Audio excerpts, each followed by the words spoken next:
Welcome to Caker 101, my rolling pin organizer. Hey guys, super quick and informal video. I've gotten a lot of questions about this rolling pin holder slash organizer. So I figured I'd put together a real quick video for you just to show you how it's made, because I actually made this super simple, actually super cheap. I think it cost me under $5 or maybe $7 or something along those lines.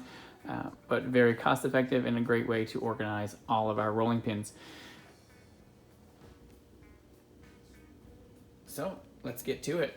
It started with a piece of pine. So this came from my local hardware store. They actually came pre-cut. It's what they would consider an off-cut or an end cut. This piece of pine is 1 foot, so 12 inches by 24 inches. And I believe it was $1.97, $2.50, something along those lines.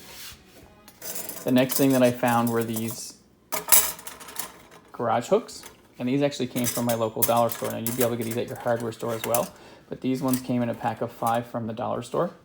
This is the leftover of the second pack because my pin holder has 6 on it, so one of them is up here. To start, I went ahead and I measured my center for my board and marked a line, as you can see, because I haven't actually removed the line yet. It's just right there. Use a pencil so that you can erase it later. Mark your center and then lay out your brackets. So your brackets, or my brackets, were 5 inches apart from point to point. So once I secured my first one where I wanted it, I took my measuring tape and I measured 5 inches from the point to the next point on the next bracket, and then so on and so forth. So the next one after that would be at 10, and then the next one would be at 15. Maybe it was 4. Might have been 4. My apologies. So it was actually 4, 8, 12, 16, and the last one was right at the bottom. So these came with their own hardware. Very easy to screw in if you're using pine. You don't need any electric drills or anything like that. You can do it by hand. And sturdy enough because our pins aren't super heavy. They're not going to rip out of this wood. Now, those work perfect as they are for these style of pins. So for the French pins or say the fondant pins. But I had to do some manipulation for this style of rolling pin. So all I did, I took one of these and I sliced it in half. Now, not quite in half, so it is going to take some work. So what I did was, using a hacksaw, I sawed by hand the bracket to cut off almost as straight as possible right up the side of that bracket, removing this center piece. Then, because the pins are so wide, I attached them as close to the edges as I could to hold on to the handles.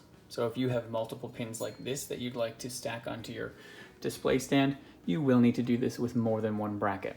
But I do have 2, but I only wanted one on display, one that's nice enough to put up as a backdrop, so it's a nice backdrop, but also I do use it. It is an actual functioning rolling pin. But again, super affordable. The board, we'll say $2.50. The brackets were actually 5 for $2 at my local dollar store rather.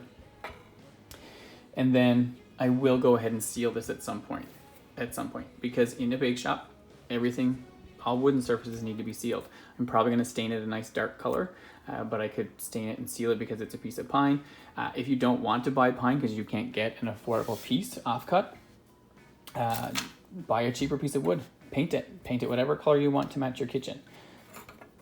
The sky's the limit, but it's always great to have organizing tips for our kitchen, because heaven knows we have lots of stuff that we got to keep organized and look its best.